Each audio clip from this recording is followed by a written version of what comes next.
Israeli Prime Minister Benjamin Netanyahu made a bold declaration recently. He vowed to finish the job against Iran. Netanyahu was crystal clear about who he sees as a crucial ally in this endeavor: former U.S. President Donald Trump. This proclamation, dripping with hawkish intent, has sent ripples of unease throughout the Middle East. It comes at a time of already heightened tensions, fueled by a complex web of regional rivalries and long-standing conflicts. Netanyahu's words were delivered with an air of confidence, bolstered by the recent visit of U.S. Secretary of State Marco Rubio. Rubio, on his inaugural trip to Israel in his official capacity, echoed Netanyahu's sentiments. He pointed a finger at Iran, accusing the Islamic Republic of being the puppet master behind regional instability. He called out Hamas in Gaza, Hezbollah in Lebanon, and various Iraqi militias, linking their actions directly to Iranian support. Rubio didn't mince words when it came to Iran's nuclear ambitions either. He declared in no uncertain terms that a nuclear-armed Iran was simply unacceptable to the United States. This hardline stance mirrors the Trump administration's approach to Iran, which saw the U.S. withdraw from the Iran nuclear deal and impose crippling sanctions on the country. The timing of Netanyahu's statement, coupled with Rubio's visit and the shadow of Trump's legacy looming large, has set off alarm bells. Many fear that this rhetoric could be the precursor to a dangerous escalation in the region. The specter of military action against Iran, a prospect that has long haunted the Middle East, seems to be drawing closer. Netanyahu's praise for Trump was effusive. He lauded the former president as the greatest friend Israel has ever had in the White House. This statement, while unsurprising given their close alliance during Trump's presidency, is significant in the current context. It underscores the enduring influence Trump holds over Netanyahu and, by extension, over Israeli foreign policy. Trump's tenure was marked by unwavering support for Israel, often at the expense of Palestinian rights. He recognized Jerusalem as Israel's capital, moved the U.S. embassy there, and threw his weight behind Israel's controversial settlements in the occupied West Bank. This unabashed pro-Israel stance earned Trump significant political capital among right-wing Israelis, but it also alienated Palestinians and drew international condemnation. Netanyahu's decision to invoke Trump's name while vowing to finish the job against Iran is a calculated move. It's a dog whistle to his right-wing base, a reminder of the days when Israel enjoyed unfettered support from the White House. It's also a not-so-subtle message to the Biden administration.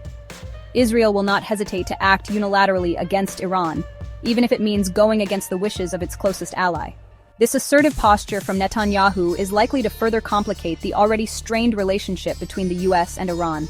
The Biden administration has signaled a willingness to rejoin the Iran nuclear deal. But Netanyahu's pronouncements, coupled with the ongoing tensions in the region, make such a prospect increasingly difficult.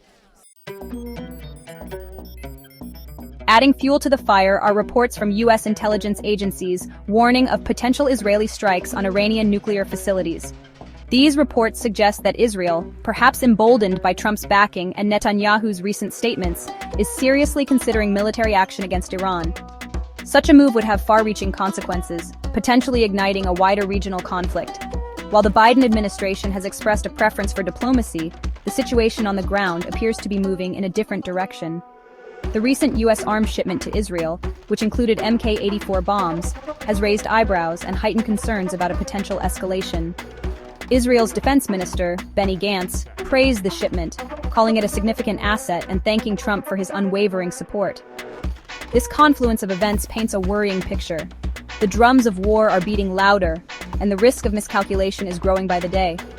The international community must act swiftly and decisively to de-escalate the situation and prevent a catastrophic conflict.